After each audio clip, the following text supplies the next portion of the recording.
Malam ini adalah gelombang yang terakhir para hadirin hadirat. Kita curahkan segenap energi, tenaga, pikiran, konsentrasi kita. Kita habiskan sisa-sisa yang ada. Jangan sampai kita ngeman tenaga, tetapi justru kita tidak mendapatkan apa yang kita cari para hadirin. Untuk itu mari sejenak kita tinggalkan angan-angan kita tinggalkan kesibukan kita fokus makmum bermujahadah untuk berdp-dp kepada Allah wa Rasulih sallallahu alaihi wasallam. Mari Al-Fatihah.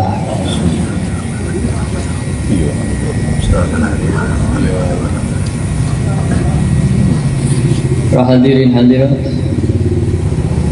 di dalam kitab Al-Hikam didauhkan matlabul arifin minallah as-sidqu fil ubudiyati wal qiyamu fi huquqir rububiyati. Didauhkan bahwasannya yang dicari, yang diharapkan, yang diperjuangkan, yang diinginkan oleh seorang arif, seorang yang sadar kepada Allah, seorang yang hatinya betul-betul makrifat kepada Allah, ini yang dicari adalah dapat melaksanakan ibadah penghambaan diri kepada Allah secara betul-betul, secara murni, secara sempurna, dengan cara yang sebaik-baiknya, dengan tata cara dan adab yang sebaik-baiknya. Di samping itu yang diharapkan oleh para arifin, di samping asidku fi ubudiyati, ini juga mengharap bisa memenuhi, menjalani apa yang menjadi hak-haknya Allah. Yang pertama maksudnya adalah seorang arifin dalam kehidupannya ini tidak mencari apa-apa, tidak mengharapkan ini dan itu, tidak mencari keduniawian, tetapi adalah bagaimana dia bisa menghambakan diri kepada Allah dengan cara, tata cara, adab yang sebaik-baiknya.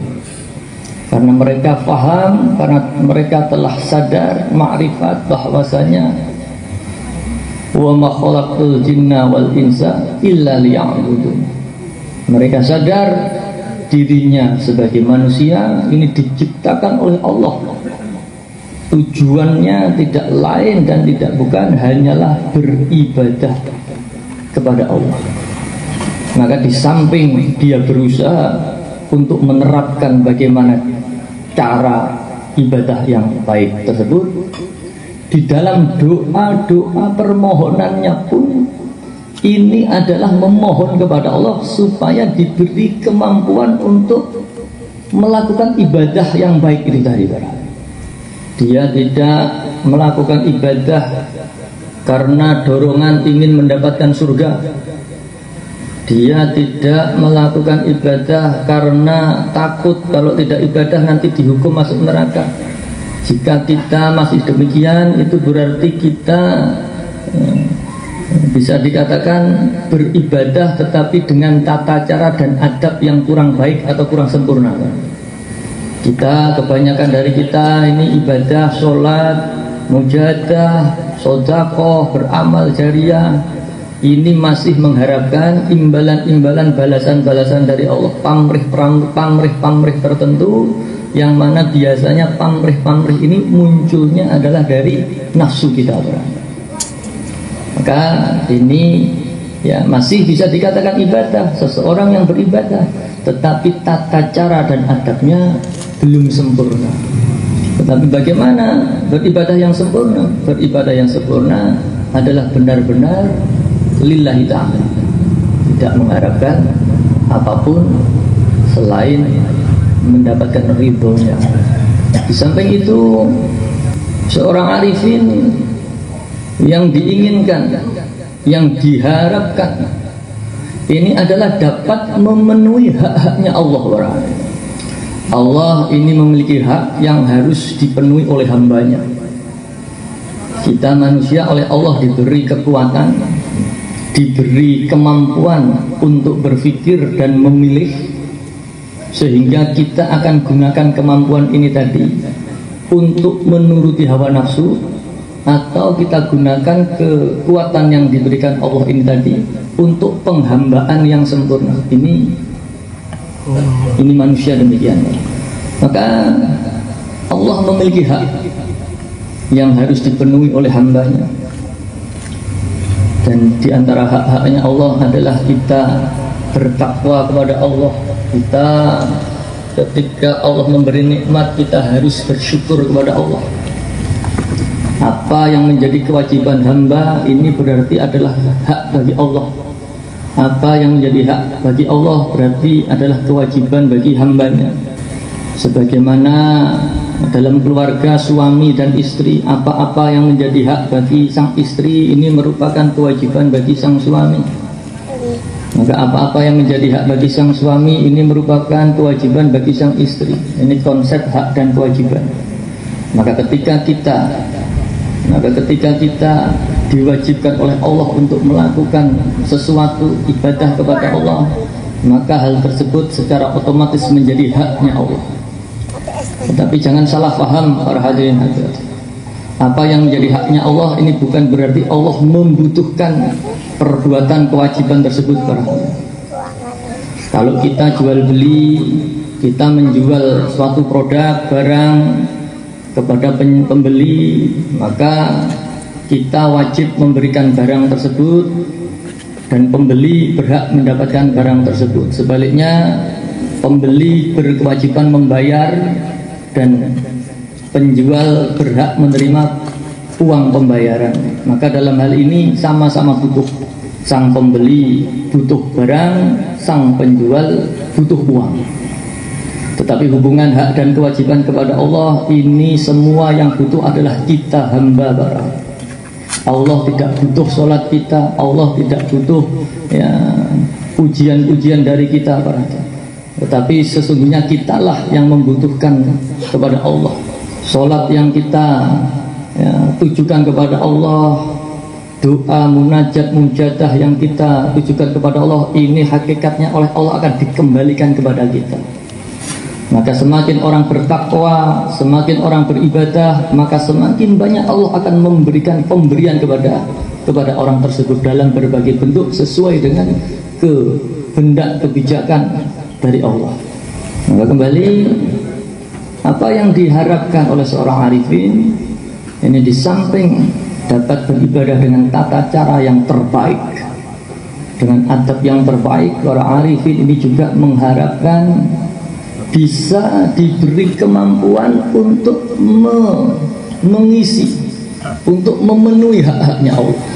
Para arifin memohon kepada Allah supaya diberi kekuatan dan kemampuan untuk menepi hak-haknya Allah. Jadi seorang arifin itu kalau berdoa menggunakan adab.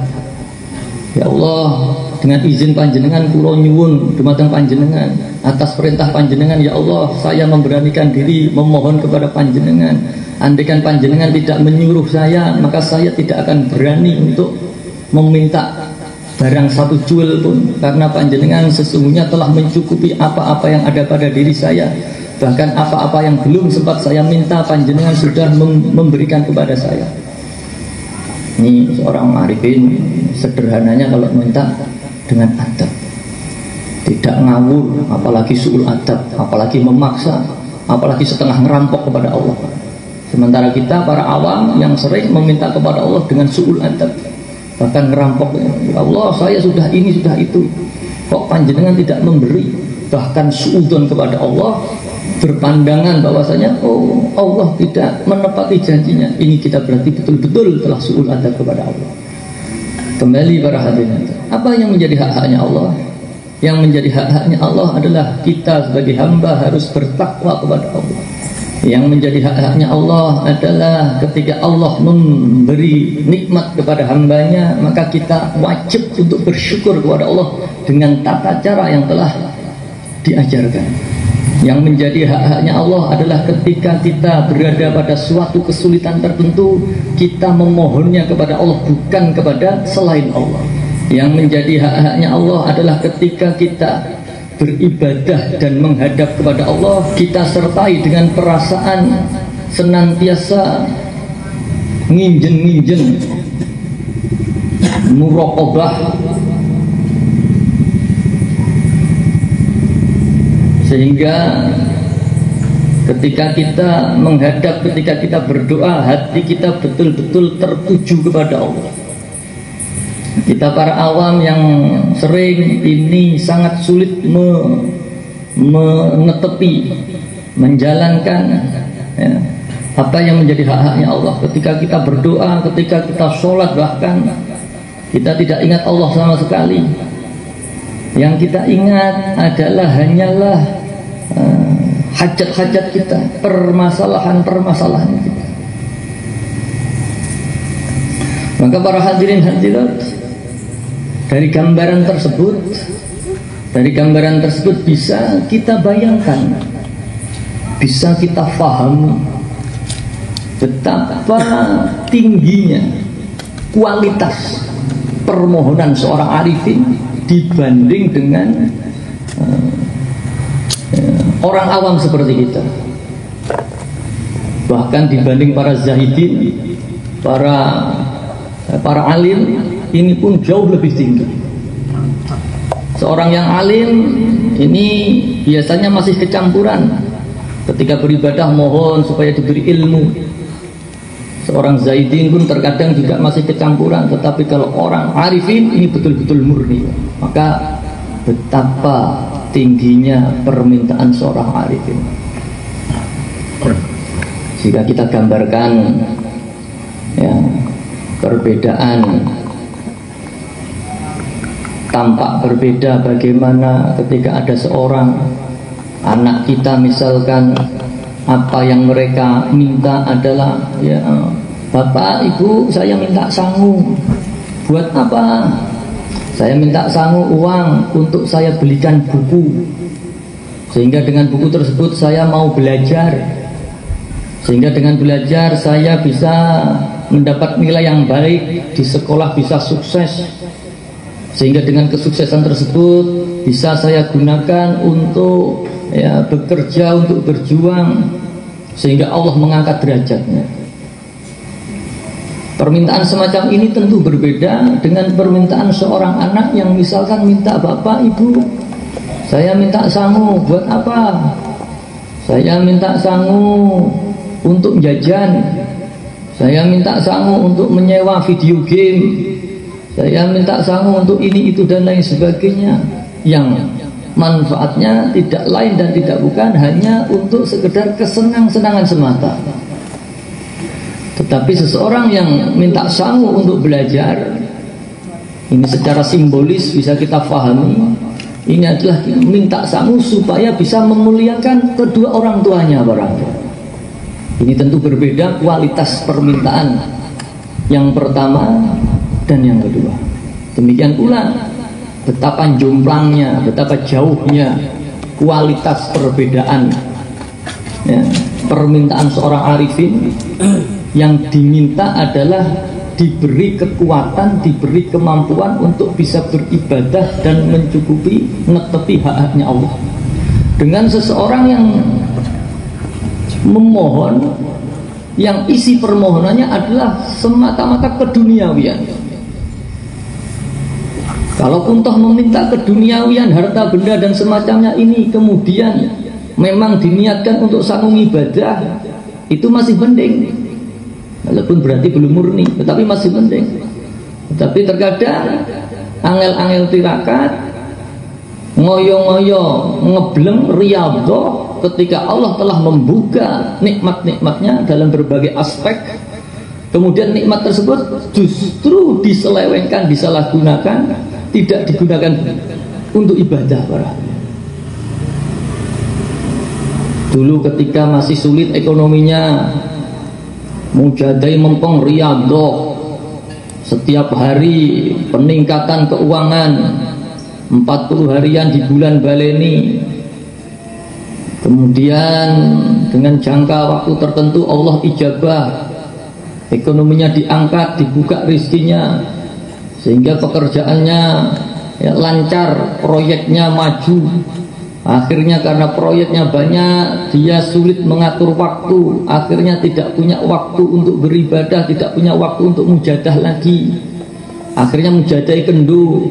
Karena mujadai kendu, ekonominya jatuh lagi. Setelah ekonominya jatuh, mulai semangat mujadah lagi. Setelah mujadah lagi, ekonominya dibuka lagi. Setelah dibuka, malas lagi, terus begitu para hadirin.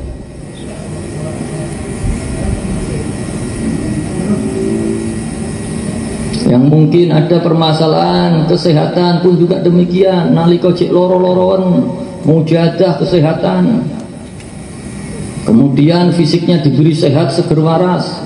Yang dulu masih sakit, bahkan jadi kembang amben, tidak bisa kesana sini, waktunya banyak dihabiskan untuk mujadah ya Sayyidi, ya Rasulullah, ya Sayyidi, ya Rasulullah, DP kepada Allah. Karena memang nggak bisa kemana-mana, jadi kembang amben, tidak ada yang bisa dilakukan kecuali berdoa mujadah, sehingga Allah ijabah, sakitnya diangkat, jadi sehat seger waras. Setelah sehat seger waras, ya, banyak kesibukan yang harus dijalani. Akhirnya mujadai lali, nyambut gawe ngoyo, kesel, kekeselan, sakit mujadah sehat, gitu terus. Yang sebelumnya mungkin ya spiritual batiniahnya biasa-biasa saja, kemudian ngebleng riyadhah, kemudian Allah buka ampuhnya, diberi ampuh, doa-doanya mudah ijabah, sehingga rodok sering dijaluki tulung teman pengamal. Kalau ada temannya bermasalah, punya masalah, dijaluki mujadah, alhamdulillah ijabah.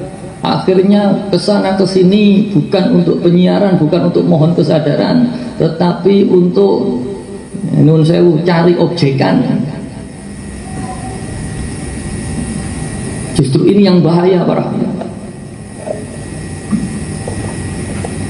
Sering Kanjeng Romo Latif dulu mengingatkan, pengamal Wahidiyah mempeng riyadhah ben dikai ampuh, mencetak dukun-dukun yang banyak. Tapi lek wis dikai ampuh jangan digunakan, disalahgunakan untuk kepentingan pribadi. Jika diterus-teruskan, ini ampuhnya diangkat, ditarik oleh Allah, bahayai masjid enggak ridho, Wahidiyah digunakan untuk main-main, justru akan tertimpa malah ya balak dan bahaya. Ini sering diingatkan oleh orang.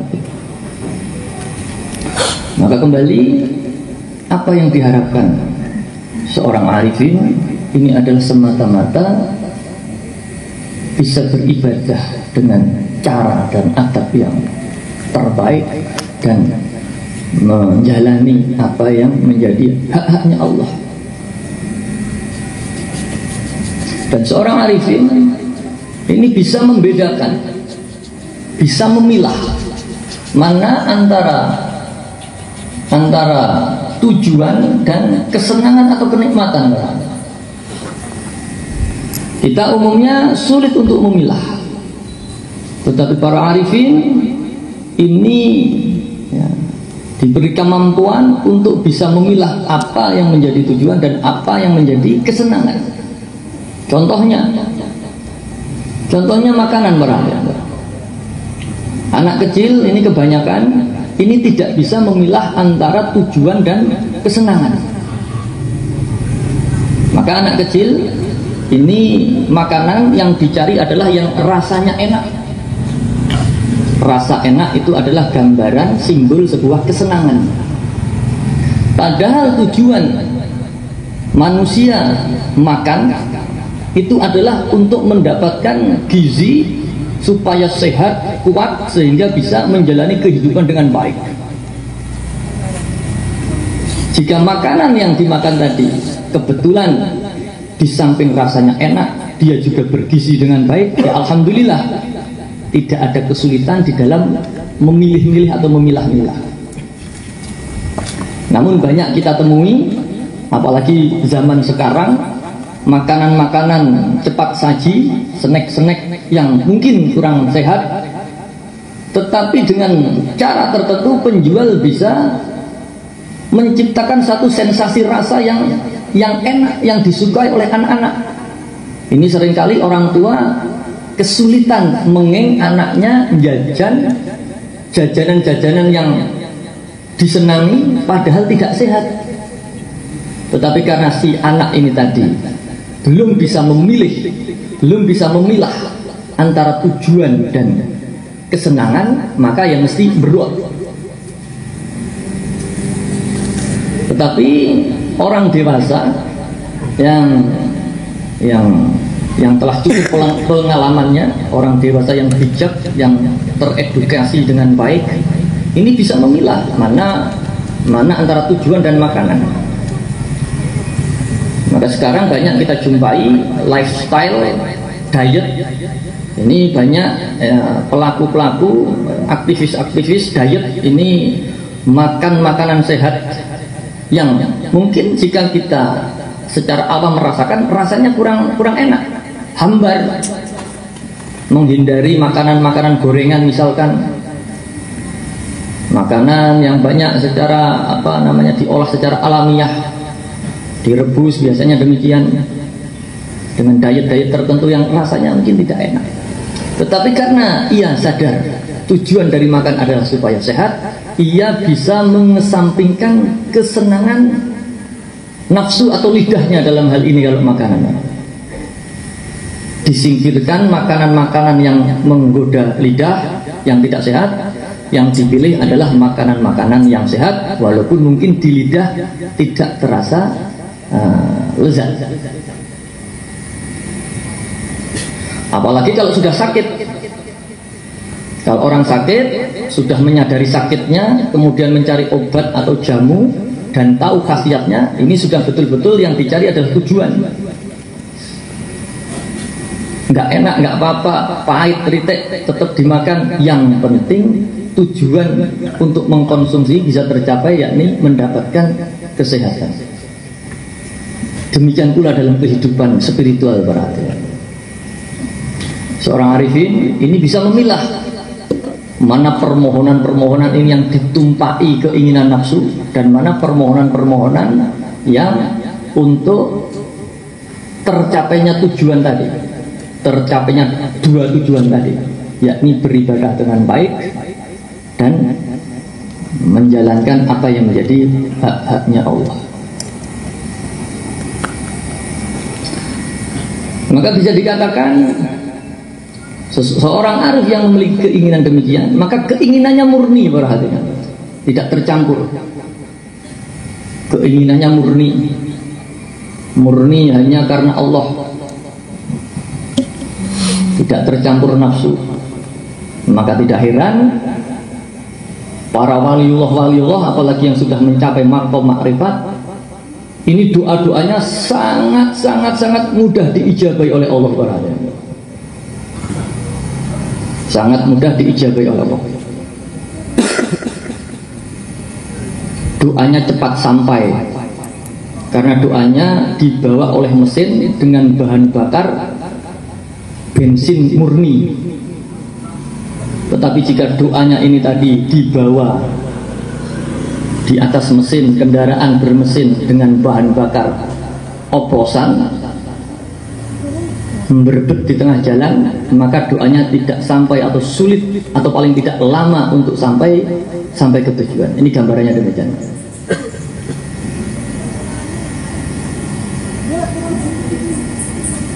Maka itulah para hadirin hadirat, kita sebagai pengamal wahidiyah sering mendengarkan cerita bagaimana ya ijabahnya doa-doa Mbah Yai Ma'ruf, para hadirin.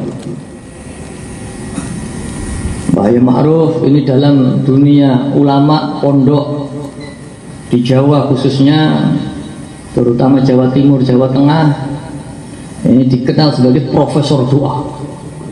Beliau pandai meramu doa, beliau pandai mentaklif doa, dan doanya ini sangat ampuh, sangat cespleng. Karena apa? Karena doa-doa ramuan Mbah Yai Ma'ruf ini diramu dengan tingkat higienitas yang sangat tinggi, berarti.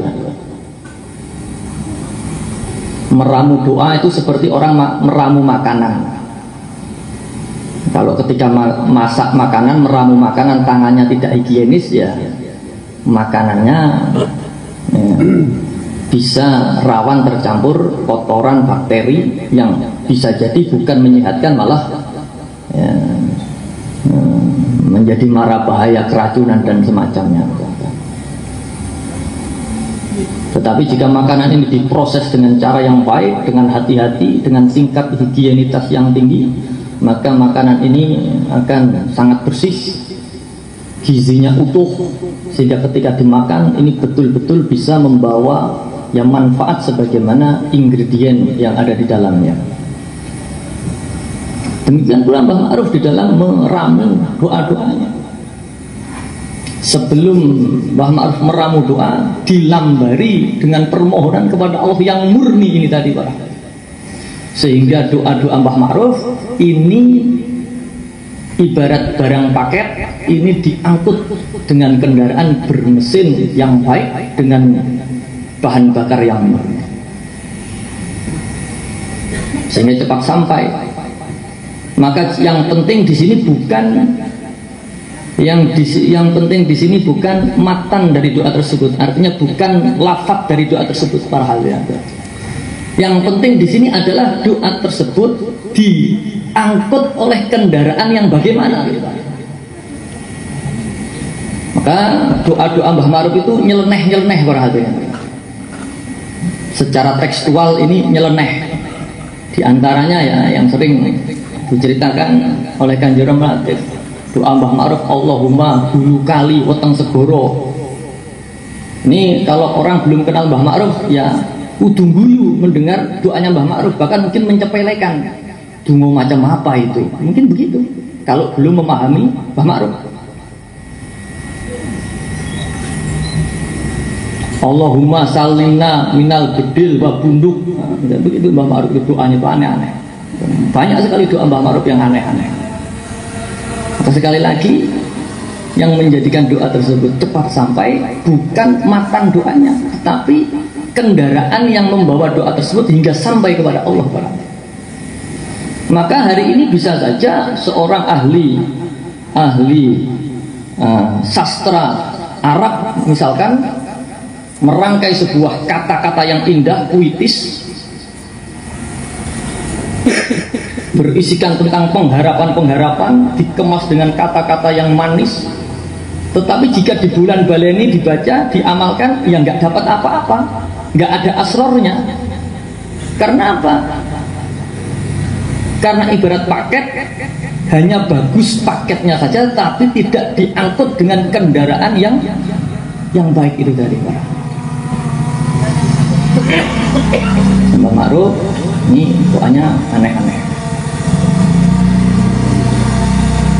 Dan dari doa-doa Mbah Ma'ruf yang sangat banyak, ini kemudian turun atau diteruskan oleh Mbah Yai Majid. Mbah Yai Majid pun demikian. Mbah Yai Majid pun demikian.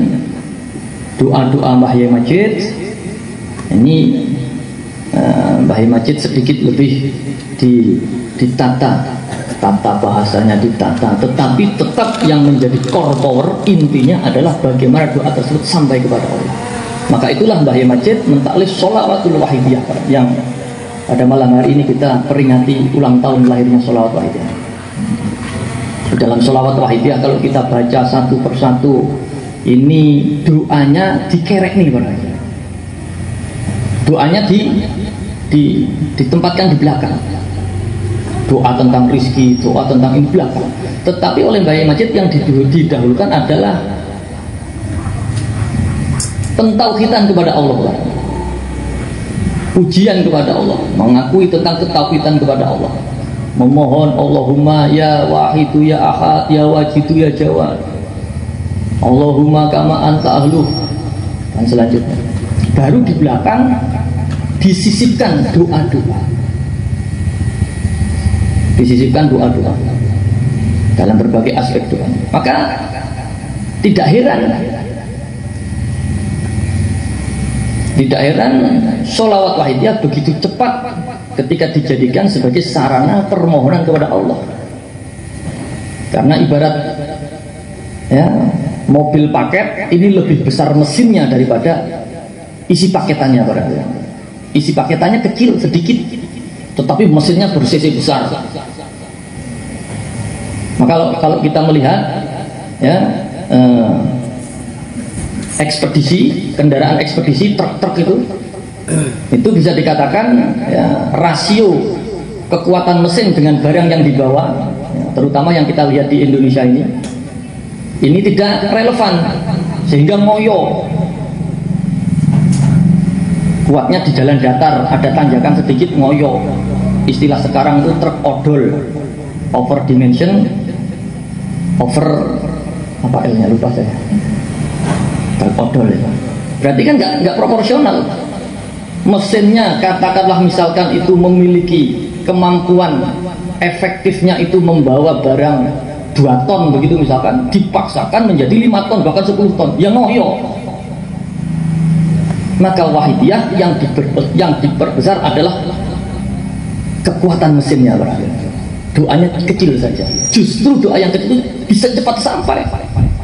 Maka truk itu kalau sedang bawa barang yang full dengan truk sedang kosongan, banter ketika kosongan. Maka kalau yang sudah paham, kalau mau kirim-kirim barang itu biasanya golek truk balen, enteng, biayanya juga murah dan cepat sampai karena banter. Kendaraan-kendaraan seperti pengangkut cabai, Lombok itu butuh kecepatan tinggi, maka ya rasionya mesin harus lebih prima daripada beban yang dibawa, itu begitu. Karena kalau telat Lomboknya busuk maksudnya, itu begitu. Ya, kebanyakan doa-doa itu kakean pengharapannya mesinnya kecil kalau hati-hati. Jadi ya ngoyo. Apalagi kemudian ketemu tanjakan berupa dosa-dosa dan maksiat kita, nggak sampai-sampai perlu terke melorot guling kalau hati-hati.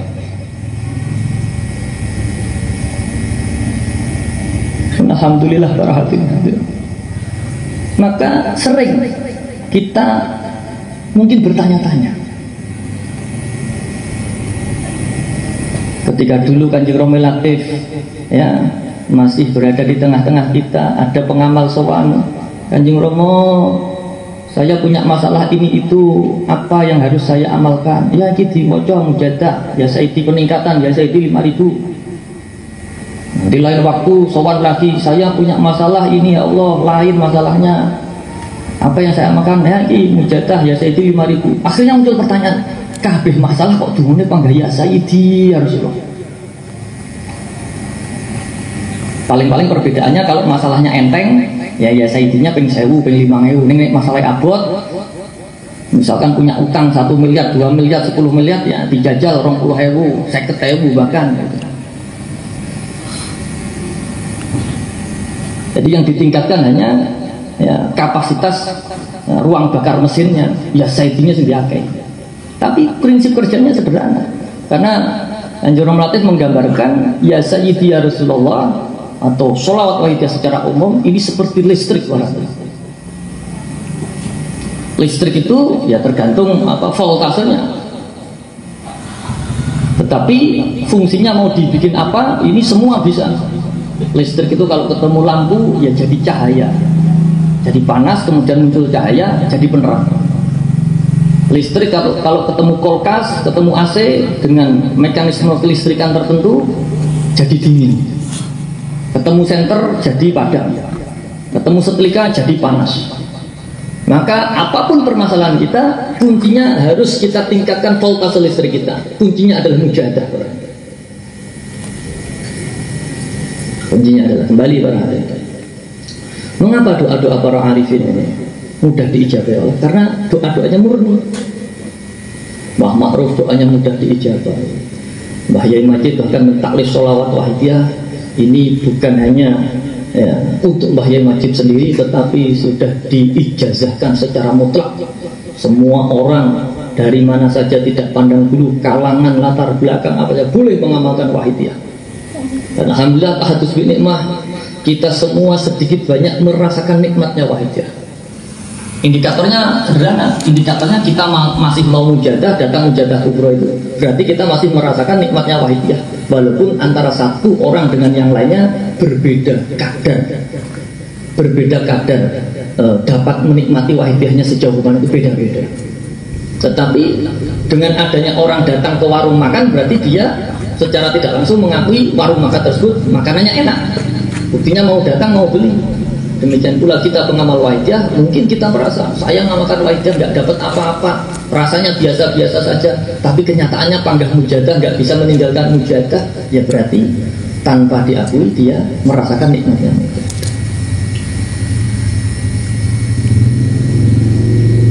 Dan para hadirin hadirat, kita sebagai pengamal wahidiyah dibimbing mujadah mulai yaumiyah, bahkan dilambari, didasari dengan mujadah 40 harian, kemudian yaumiyah, usbiyah dan seterusnya sampai mujadah kubro pada malam hari ini.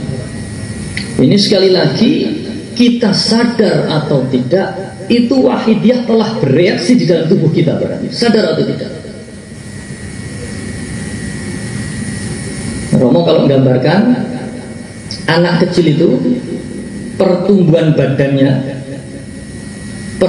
tinggi badannya itu sangat halus penambahannya, sampai gak kroso. Kita para bapak-bapak sekarang yang menjadi sponsor acara pada malam hari ini, mungkin katakanlah rata-rata tinggi 160, 170, bahkan ada yang lebih. Tetapi jika kita ingat masa kecil kita ketika SD, ya tinggi badan kita mungkin berapa, 1 meter, 1,5 meter paling pol mungkin. Apalagi kita kalau ketika kita tarik lagi ketika kita masih TK, di bawah itu kita makan setiap hari, maka jika kita ukur secara mikroskopik, tentunya ada peningkatan tinggi badan kita. Tetapi karena saking halusnya sampai tidak terasa, ngerti-ngerti wis dhuwur ketika tua.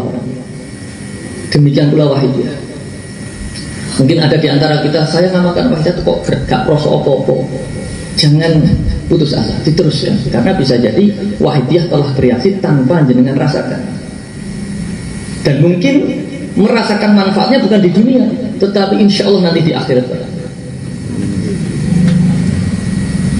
Sering Mbah Yai menceritakan, Mbah Yai Majid menceritakan, ada seseorang yang ahli maksiat, koyok gak tahu ibadah, tetapi karena ada satu kesempatan dalam hidupnya pernah bersolawat kepada Rasulullah, maka ketika dia meninggal dalam keadaan su'ul khotimah, para malaikat lapor kepada Kanjeng Nabi, ya Rasulullah, ini ada hamba panjenengan ya Rasulullah, ahli maksiat, sekarang meninggal mati dalam keadaan su'ul khotimah, tetapi ya Rasulullah, dia pernah sekali bersolawat kepada jenengan dengan ikhlas dan sungguh-sungguh. Maka Kanjeng Nabi langsung matur sowan kepada Allah, ya Allah, ini ada hamba kami yang begitu, hingga Allah mengampuni dosa-dosanya. Maka mari kita ngerasa nih, gak ngerasa nih, jangan sampai kita melepaskan wahidiyah para hadirin. Mungkin nafsu kita berkata, aku ngamalin wahidiyah, mohon maaf, panggah melarat saja, katakanlah demikian. Aku ngamalin wahidiyah, panggah ini saja misalnya. Tetapi kalau bisa jangan sekali-kali meninggalkan wahidiyah. Boleh sesekali hati kita berontak seakan-akan wahidiyah kok begini, mungkin ya itu manusiawi. Tetapi jangan sampai meninggalkan wahidiyah. Jangan sampai. Ini saya bukan memaksa, tetapi hanya menganjurkan. Saya eman kalau di antara pengamal wahidiyah yang sudah kenal wahidiyah kemudian gak sabar karena kurang teliti, kemudian menganggap wahidiyah gak ada efeknya, kemudian dibuang, ditinggalkan. Yang rugi panjenengan para hadirin. Romo menggambarkan pengamal wahid itu digambarkan di kantongnya, di kantong bajunya ini ya, sesungguhnya pengamal wahid itu semua ngantongi emas. Emas itu sebagai sanepan, emas itu sebagai sebuah gambaran, sebuah ilmu untuk kemurnian penghambaan kepada Allah. Emas semakin tinggi tingkat kemurniannya, semakin tinggi karatnya, maka semakin tinggi nilai ekonomisnya. Maka digambarkan pengamal wahidiyah itu di kantongnya tanpa mereka sadari. Karena pengamal wahidiyah berasal dari berbagai latar belakang, tidak teredukasi dalam dunia tasawuf, sehingga ngertinya taunya hanya datang mujadah kubrus pokok teko, walaupun mungkin niatnya masih murid pokok teko, tapi jenengan sadar atau tidak meneng-meneng di kantong jenengan dileboni emas karo Mbah Yai barangnya. Jadi kalau nun sewu, kalau copet itu meneng-meneng jupuk duit di kantong panjenengan, tapi kalau Mbah Yai Majid meneng-meneng nyangoni panjenengan para hadirin.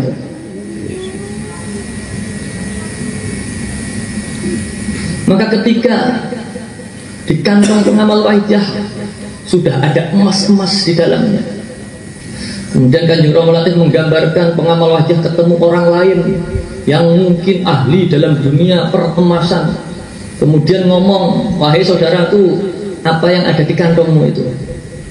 Wah, nggak tahu ini apa. Itu barang nggak ada nilainya itu. Timbang ngebot-ngeboti, itu kuning-kuning itu grenjing rokok itu. Timbang ngebot-ngeboti buang saja. Karena pengamal wajah nggak tahu apa-apa, pengamal wajah bodoh, akhirnya manut. Apa yang ada di kantongnya dibuang. Orang tadi, temannya tadi meneng-meneng dedepi. Ketika pengamal wajah sudah pergi jauh, sesuatu yang dikatakan gerenjing itu tadi kemudian dilelesi, dikantongi di wilayah. Jangan sampai kita kemudian melihat sesuatu di luar gedung lu, kemudian wah ternyata ini tuh akhirnya wajah kita. Karena ada para hadirin, ada pengamal yang demikian para hadirin. Tetapi ya semua sudah mendapat, semua sudah ada jatahnya masing-masing. Maka mari kita bersyukur dan memohon supaya kita diberi istiqomah di dalam perjuangan wahidiyah. Kita tidak usah menghitung berapa emas yang ada di kantong kita, tidak usah kita hitung. Pokok istiqomah, nanti tahu-tahu ketika akan masuk toko, ternyata oleh penjaga toko, sampean ternyata orang kaya, monggo masuk, demikian para hadirin. Sementara orang lain yang krempiang ternyata emas sampean palsu, sampean nggak boleh masuk. Mungkin kita pengamal wajah bukan ahli ibadah, sholatnya pas-pasan, males-malesan, mungkin kadang bolong-bolong, jamaah di masjid jarang, sodakoh angel, abul dan lain sebagainya. Ternyata sedikit amal, sedikit nilai yang ada dalam diri pengamal, nilainya luar biasa karena murni banget. Digambarkan ya, pasir 1 truk dengan emas 1 gram ya, nilainya lebih tinggi emas 1 gram. Maka ditahukan sebiji zaroh ibadahnya orang arifin ini nilainya lebih tinggi daripada ibadahnya orang awam. Maka mari kita belajar para hadirin. Sudah tidak usah kita hitung-hitung lagi. Kita makmum di belakang bahaya sudah itu insya Allah. Dengan keyakinan gandolan sing tenanan, apapun keadaan kita insya Allah disowankan kepada Allah wa Rasulullah sallallahu. Kuncinya kita istiqomah dan yakin para hadirin. Tidak usah kita hitung-hitung berapa sangu perjuangan kita. Mbah Yai Majid, saya sudah berjuang, sudah penyiaran sekian orang, saya panjenengan paringi apa Mbah Yai Majid? Justru tidak dicatat oleh Mbah Yai Majid ya. Jika kita hitung-hitungan dengan Mbah Yai Majid, maka Mbah Yai Majid akan hitung-hitungan dengan kita. Berapa nikmat yang kita terima setelah mengamalkan ya, kalau kita hitung-hitungan dengan Mbah Yai Majid, semua oleh Mbah Yai Majid dimohonkan kepada Allah. Ya Allah, ini ada pengamal yang hitung-hitungan dengan saya ya Allah. Maka jenengan ambil lagi manfaat wahidiyah yang telah panjenengan berikan kepada pengamal tersebut ya Allah. Kalau yang diambil itu adalah manfaat duniawi, mungkin nggak seberapa para hadirin. Kita bisa kerja lagi. Tetapi jika yang diambil adalah manfaat batiniah, kita menjadikan diri kita sulit ingat kepada Allah para hadirin.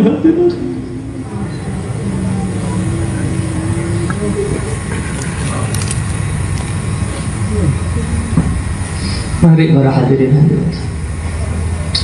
Dan malam hari ini kita bersama-sama bermujahadah kubro, dan alhamdulillah dari laporan-laporan yang saya terima, pengamal wahidiyah peserta mujahadah kubro ini semakin hari semakin bertambah. Kubro pada kesempatan kali ini dengan kubro 6 bulan yang lalu ini ada peningkatan. Bro, dari 6 bulan yang lalu dengan 6 bulan sebelumnya lagi ada peningkatan luar biasa. Dan banyak pengamal hari ini yang belum pernah berjumpa dengan Kanjeng Romi Latif berarti. Itu maknanya berarti banyak penambahan pengamal baru 5 tahun belakang ini para hadirin. Tetapi mereka tidak jarang merasa telah kenal Kanjeng Romi Latif berarti. Karena memang beliau tidak pernah meninggalkan kita. Bahkan tidak jarang di antara pengamal-pengamal baru tersebut mengaku yang nyari Kanjeng Romi Latif itu sendiri para. Pengamal mengaku setelah mengamalkan Wahidiyah kenal dengan pengamal yang lain, ikut Usbuiyah, melihat kalender di foto, melihat foto Mbah Majid, itu siapa yang nyari saya itu? Saya disiari tahun 2000 sekian misalkan begitu. Diberitahu itu Mbah Majid telah wafat tahun 89. Ternyata Mbah Majid terus berjuang para hadirin. Sementara kita enak-enakan para hadirin. Pondok Kedunglu dibangun oleh Mbah Ma'ruf ini dengan riyadhah tirakat dan prihatin. Sholawat Wahidiyah ini ditaklif Mbah Majid dengan riyadhah dan prihatin. Perjuangan Wahidiyah secara sistematis ini dibentuk oleh Kanjeng Romi Latif dengan riyadhah dan prihatin. Sehingga kita mendapatkan kenyamanan-kenyamanan. Tetapi jika kenyamanan-kenyamanan ini menjadikan kita terlena, maka kita akan hancur para hadirin. Maka dalam siklus antropologi dikatakan, dalam teori antropologi dikatakan ada siklus keadaan yang sulit menjadikan orang yang tangguh. Keadaan orang yang tangguh menjadikan orang yang sukses. Kesuksesan seseorang akan mendatangkan kesejahteraan. Kesejahteraan akan mendatangkan kenyamanan. Dan kenyamanan akan menciptakan kemalasan. Kemalasan akan mendatangkan kesusahan. Terus berputar demikian. Terus berputar demikian. Maka jika kita tidak waspada, kita adalah generasi pada siklus terbawah dalam siklus perjuangan Wahid ini. Jangan sampai terjadi. Tetapi kita mohon supaya kita diberi peningkatan. Kuncinya kita tansah senantiasa DP kepada Allah wa Rasulih sallallahu alaihi wasallam. Jangan sekali-kali kita meninggalkan Wahidiyah. Jangan sekali-kali kita meninggalkan Mbah Yai Majid. Jangan sekali-kali kita meninggalkan beliau Kanjeng Romi Latif. Apalagi sebagaimana yang beberapa kali saya sampaikan, beliau dawuh kepada saya para menjelang beliau wafat para. Aku coba tinggal. Aja ninggalnya aku udah aja. Ini maknanya adalah sebuah pesan kekhawatiran. Beliau khawatir sepeninggal beliau, saya pribadi terutama ini meninggalkan tarbiyah beliau. Mari kita bersama-sama gandolan para hadirin. Kita bersama-sama gandolan betapa kita telah diberi kemudahan, kenikmatan. Teori-teori yang tadi dibahas di dalam kitab Al-Hikam, seorang alif ini yang dicari hanyalah beribadah dengan baik dan penghambaan dengan tata cara yang baik, dengan menetapi hak-haknya Allah dengan baik. Mungkin kita sulit memahaminya, tetapi oleh Mbah Yai disederhanakan. Intinya adalah lillah, lil rasul, bi rasul serta lil ghasbil ghasbah. Kita tidak perlu lagi ngoyo-ngoyo bingung berpikir keras memahami isi kitab Al-Hikam, tetapi kita telah dibikinkan sebuah produk oleh Mbah Yai Majid, yakni berupa sholawat Wahidiyah dan ajarannya. Kita tinggal bermujahadah dan belajar lillah, insyaallah para hadirin.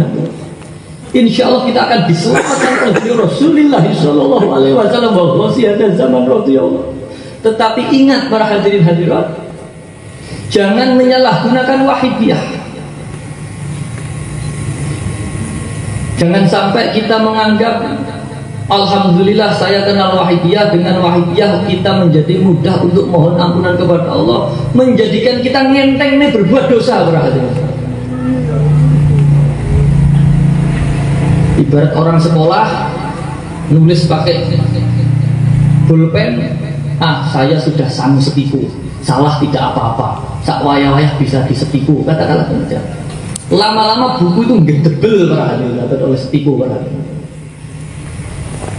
Maka seseorang yang menjadikan wahidiyah hanya sebagai tambal butuh digai stick untuk kesalahan-kesalahan, itu berarti bukan orang yang berwahidiyah.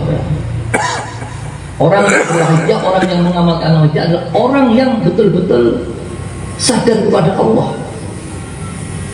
menjalankan perintah Allah, menjauhi larangan-larangan Allah, walaupun dalam perjalanannya belum sempurna. Tetapi jangan ngenteng nih para hadirin. Tapi jangan ngenteng nih Pak. Dan bermujahadah dengan DP-DP ya, walaupun kita akui bersama, terutama diri pribadi saya, setelah mujahadah maksiat lagi, setelah mujahadah maksiat lagi, tetapi jangan gunakan wahidiyah sebagai ganjel atau jagan-jagan saja Pak. Sangku akeh tak boros-boros, jangan demikian. Nah, kita bermujahadah karena orang yang bermujahadah, orang yang wahidiyah ini betul-betul menjalankan perintah Allah, menjauhi larangannya Allah, betul-betul derek makmum beliau Kanjeng Nabi dan Rasul ada zaman radhiyallahu anhu. Di antaranya bermujahadah bersungguh-sungguh melawan hawa nafsu. Tetapi kalau wahidiyah hanya dipahami sebagai sebuah produk, dia melakukan aktivitas seenaknya dengan pemahaman punya produk alat penghapus yang canggih. Jika itu berulang-berulang, mungkin sekali dua kali ini bekerja dengan baik, melakoni dosa maksiat, nanti mujahadah tobat iso nangis, rasanya enteng. Setelah enteng melakukan dosa maksiat lagi, serapopo tak maksiat sedelik saja, nanti mujahadah lah enteng nih rasanya. Kalau terus-terus begitu, tiba-tiba ketika kita di tengah-tengah maksiat, kita dipanggil oleh Allah melalui Israel, jika kita mati, kita belum sempat bertobat kepada Allah. Maka bagaimana sebisa mungkin kita menjaga ritme kita, keistiqomahan kita di dalam beribadah, walaupun tidak bisa dihindari kita berbuat salah dan maksiat, tetapi jangan sampai kita dengan sengaja hanya karena kita telah mengenal sholawat wahidiyah para hadirin. Untuk itu mari kita praktekkan pada malam hari ini, gelombang terakhir, khususnya para bapak-bapak sekalian, para hadirin hadirat. Kita tata adab lahiriah terutama batiniah. Di dalam kitab Al-Hikam ini juga digambarkan seorang arifin ini ya, di dalam menyikapi kesalahan dan dosa-dosanya ini mereka menganggap atau merasa seperti kemblekan tertimpa oleh batu yang besar begitu. Sedikit dosa yang diperbuat ini rasanya seperti kemblekan tertimpa oleh batu yang sangat besar. Akan tetapi bagi para ahli maksiat ini, ketika mereka berbuat dosa, bahkan dosa yang besar, itu dianggap hanya seperti seekor lalat yang mencok di hidungnya, sehingga seakan-akan dengan satu kibasan saja dia sudah hilang. Maka beliau Kanjeng Rawalati sering mengajak kita untuk membayangkan, mari kita bayangkan dosa kita segunung an ngebleki kita. Maka kita praktekkan pada malam hari ini. Kita praktekkan, beliau mengingatkan kita, mari kita bayangkan kita banyak dosa kita segunung anak ngebleki kita bayangkan. Ingat lagi, ini dawuh Kanjeng Rama para hadirin hadirat. Saya hanya nerok nih para hadirin hadirat. Jenengan melihat ke podium ini, jika panjenengan masih melihat saya, ini berarti jenengan belum betul-betul fokus dan terbuka hatinya. Jika panjenengan betul-betul fokus dan terbuka hatinya, insya Allah bukan saya yang di sini para hadirin hadirat. Al-Fatihah. Al-Fatihah.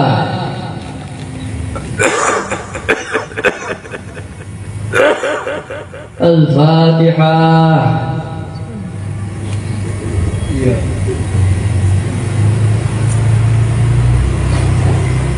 Allahumma ya wahidu ya ahad, ya wajidu ya jawad, salli wa sallim wa barik ala sayyidina Muhammad wa ala ali sayyidina Muhammad fi kulli lamhatin wa nafasin bi adadi ma'lumatillahi wa fuyudatihi wa amdadihi. Allahumma ya wahidu ya ahad, ya wajidu ya jawad, Salli wa sallim wa barik ala Sayyidina Muhammad wa ala ali Sayyidina Muhammad fi kulli lamhatin wa nafasin bi'adadin ma'lumatillahi wa quyubatihi wa amdadihi. Allahumma ya wahidu ya ahad ya wajidu ya jawad. Salli wa sallim wa barik ala Sayyidina Muhammad wa ala ali Sayyidina Muhammad fi kulli lamhatin wa nafasin bi'adadin ma'lumatillahi wa quyubatihi wa amdadihi. Mari para hadirin hadirat, yang kita besarkan adalah permohonan kita untuk sampai kepada Allah. Yang kita besarkan adalah rasa bersalah, rasa tobat kita. Jangan yang kita besarkan adalah beban-beban dengan permohonan-permohonan duniawi kita.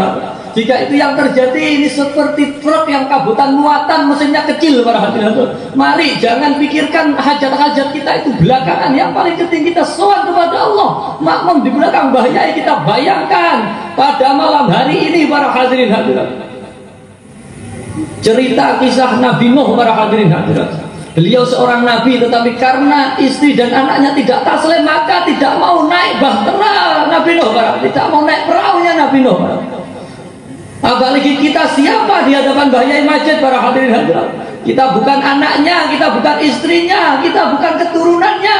Betapa murahnya Bahyai Majid mengizinkan naik di truknya Bahyai Majid. Para hadirin hadirat, naik di ekspedisinya Bahyai Majid untuk dihantarkan kepada Allah. Para hadirin hadirat, Allahumma kama anta ahluh, salli wa sallim wa barik ala Sayyidina wa maulana wa syafi'ina wa habibina wa qurrati a'yunina Muhammadin sallallahu alaihi wasallam kama huwa aluh.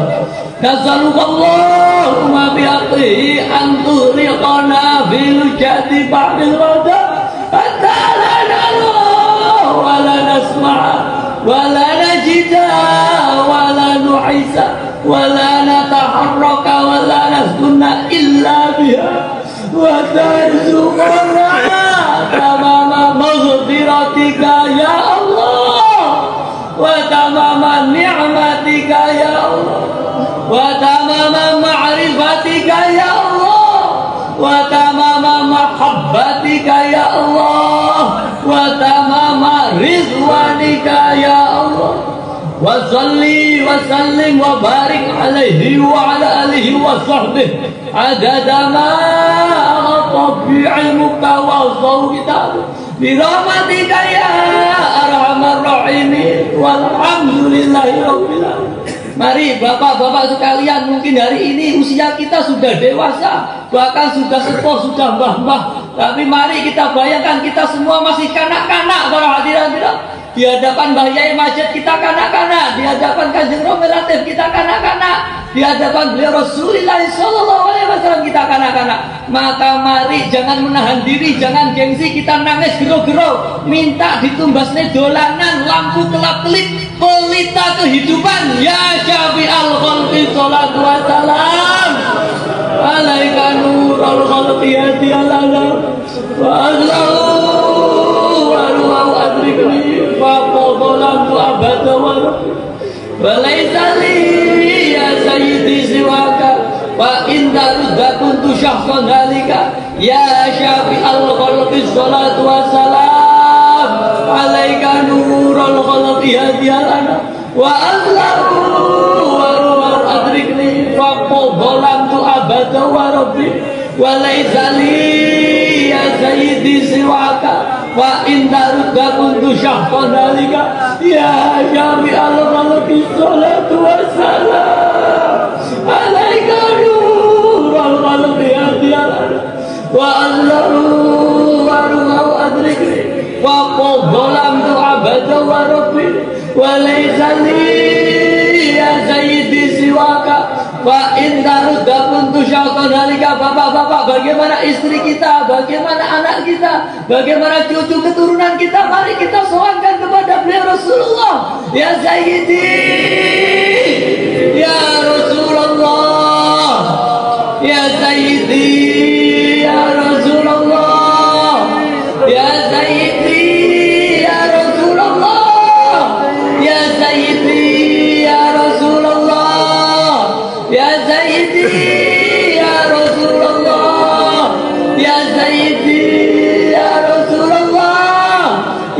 sayyidi ya Rasulullah. Para ibu-ibu sekalian, para kanak-kanak, mungkin saat ini suami panjenengan, bapak panjenengan masih gelanjang para hadirin hadirat. Jangan panjenengan tinggalkan, jangan putus asa. Nyuwun Kanjeng Rama, nyuwun Mbah Yai, nyuwun kepada Gausul Adzan Zaman.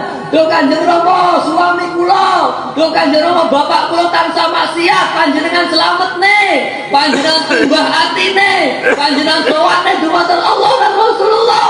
Ya ayyuhal ghausu salamullah alaika rabbini biiznillah wanzur ilayya sayyidi bi'adillah muzilatin lil hadratillah. Ya ayyuhal ghausu salamullah alaika rabbini biiznillah wanzur ilayya sayyidi bi'adillah muzilatin lil hadratillah. Ya ayyuhal ghausu salamullah alaika rabbini biiznillah wanzur ilayya sayyidi muzilatin lil hadratillah. Ya Syafi al-Qalbi Habibullah Qalatuhu alaika ma'salami Zallat wa zallat khilati bi baldati Qul biyadi ya sayyidi wal ummah. Ya Syafi al-Qalbi Habibullah Qalatuhu alaika ma'salami Zallat wa zallat khilati bi baldati Qul biyadi ya sayyidi wal ummah. Ya Syafi al-Qalbi Habibullah Qalatuhu alaika ma'salami Ballat wa ballat khilati fi baldati Qul biyadi ya sayyidi wal ummati ya sayyidi. Mari para hadirin hadirat, para bapak-bapak kita DP nyuwun kepada Rasulullah. Ya Rasulullah, kehidupan saya ya Rasulullah, keluarga saya ya Rasulullah, anak dan istri saya ya Rasulullah, orang tua saya, mbah-mbah saya yang sudah meninggal ya Rasulullah. Mari para hadirin hadirat, kita habiskan tenaga kita habiskan konsentrasi kita habiskan permohonan kita. Ibarat wong menyang kadung menyang dintekne pisan sangune timbang mulih gak nggawa barang. Para hadirin hadirat, kadung nyuwun kita habiskan, kita pokne pisan lek nyuwun. Jangan sampai kita datang jauh-jauh mujadah kubro pulang tidak membawa apa-apa ya sayyidi. Ya sayyidi, ya sayyidi, ya sayyidi, ya sayyidi,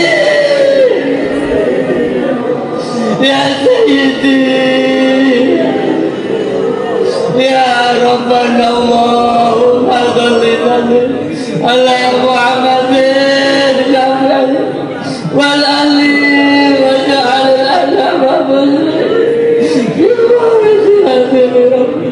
ya Rabbal alamin qarib wa alif ya Rabbana Allahumma ala Muhammad wal ali ya Rabbal qarib wa alif bainana ya Rabbal ala Muhammad wal ali wa ja'al ya Rabbal alamin qarib Allahumma barik lima khalaqta wa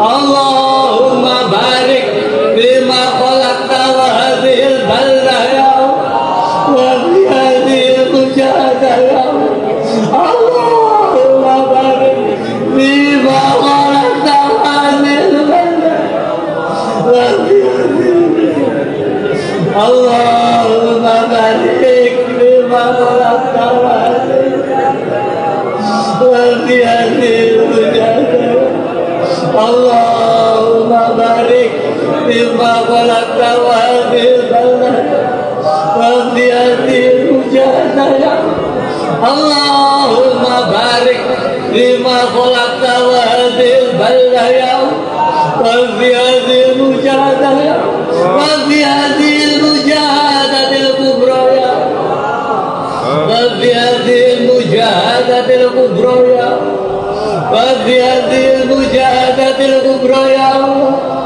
وفي هذه المجاهدة الكبرى يا الله وفي هذه المجاهدة الكبرى يا الله وفي هذه المجاهدة الكبرى يا الله وفي هذه المجاهدة الكبرى يا الله.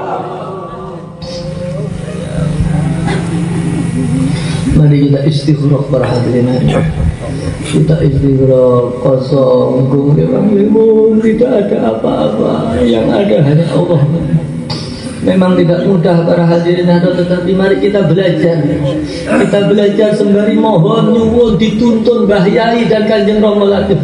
Mari para hadirin hadirat peserta mujahadah kubra siapa saja, kita bayangkan di tangan kanan kita digandeng Kanjeng Rama Latif para hadirin. Di tangan kiri kita digandeng Mbah Yai Majid para hadirin. Kita bayangkan dari belakang kita disuruh Mbah Makruf para hadirin. Maka jika sudah demikian tidak ada kata takut untuk berjuang para hadirin. Istighfar.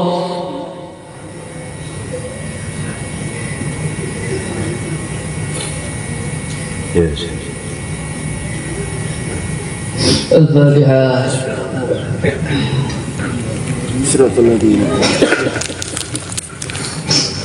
Mari kita berdoa, kita angkat tangan kita tinggi-tinggi Pak. Kita angkat tangan kita di atas telinga kita, bahkan di atas kepala kita Pak. Siapa saja, baik pengamal wahidiyah ataupun belum kenal wahidiyah, mari kita berdoa yang sungguh-sungguh. Panjenengan semua yang mendengar acara pada malam ini pareng boleh, dan insya Allah ijabah doa panjenengan. Para bakul-bakul, para semua saja sopir-sopir muja berdoa nyuwun para hadirin, nyuwun yang sungguh-sungguh para hadirin hadirat. Bismillahirrahmanirrahim. Allahumma bihaqqi ismikal a'zam wa bi jahi sayyidina Muhammadin sallallahu alaihi wasallam wa bi barakatil ghawthiyati zaman wa alihi wa sa'iri awliyatika ya Allah.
Kita panggil sampai bergetar para hadirin hadirat.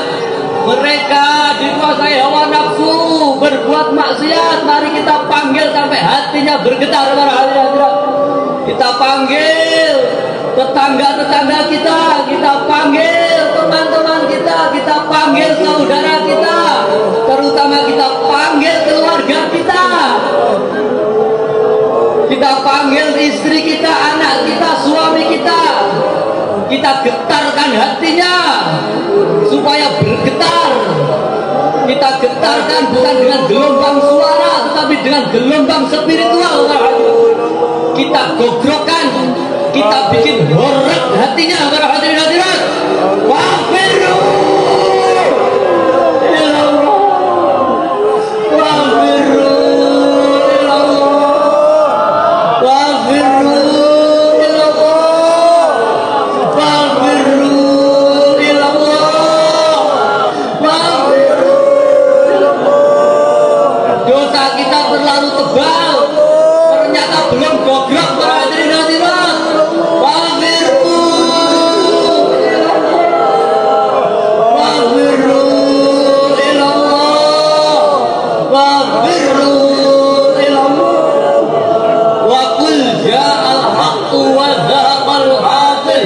innal batila kana zahuqa wa qul ja'al haqqu wa zahaqal batil innal batila kana zahuqa wa qul ja'al haqqu wa zahaqal batil innal batila kana zahuqa.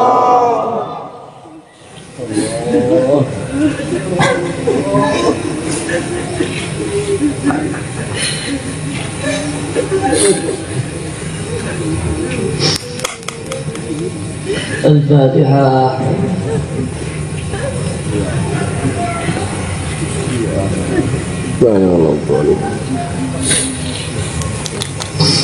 Mari para hadirin hadirat,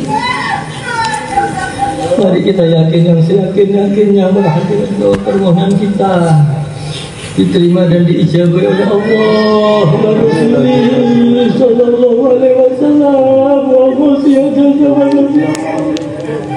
Mari kita yakin, walaupun mungkin mata hati kita buta, tidak bisa melihat, tidak bisa merasakan, tetapi mari kita yakin bahaya Masjid Rawuh, bahaya Masjid Rawuh Latif di tangan kanan kita, menggandeng tangan kanan kita. Bahaya Masjid menggandeng tangan kiri kita, dari belakang kita disuruh mahmakroh para hadirin hadirat, maka tidak ada kata untuk takut untuk berjuang para hadirin.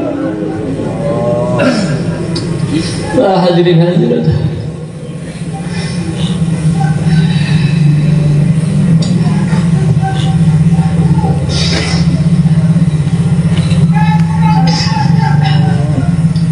para hadirin hadirat, mari kita tingkatkan mujahadah kita. Kita tingkatkan, kita latih kekuatan batiniah kita. Sekarang sedang usum ya rudal nuklir para hadirin. Dia Mbak masih pernah tahu, Banjur Melati pernah tahu. Ya sedahsyat-dahsyatnya nuklir ini kalah tidak dengan kekuatan batiniah para hadirin. Mari kita senantiasa memohon kepada Allah supaya kehidupan dunia ini diberi barokah, aman, tentram, damai, sejahtera para hadirin.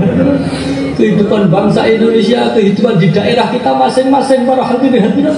Semoga perjuangan Waitiyah khususnya di Pondok Kedunglo ini para hadirat diberi adem ayem para hadirin hadirat. Pengamal bersatu, korrik wa alif derek di pengamal kita semua diberi istiqomah para hadirin. Amin. Keluarga, anak keturunan kita ila yaumil akhir.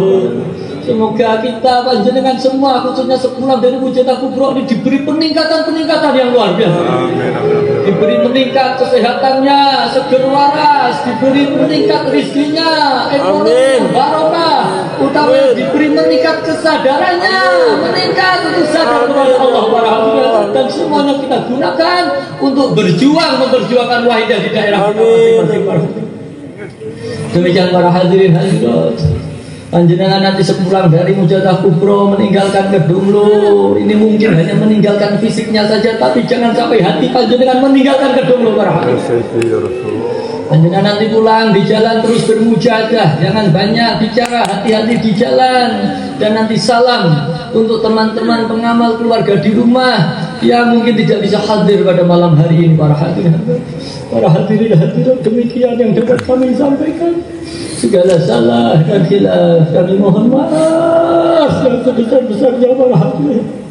billahi taufiq wal hidayah wa min Rasulillah sallallahu alaihi wasallam asy-syafa'atu nabiyya wa min al-khawfi hadha zaman an-nafrah wal barakah. Wassalamualaikum waalaikumsalam warahmatullahi wabarakatuh.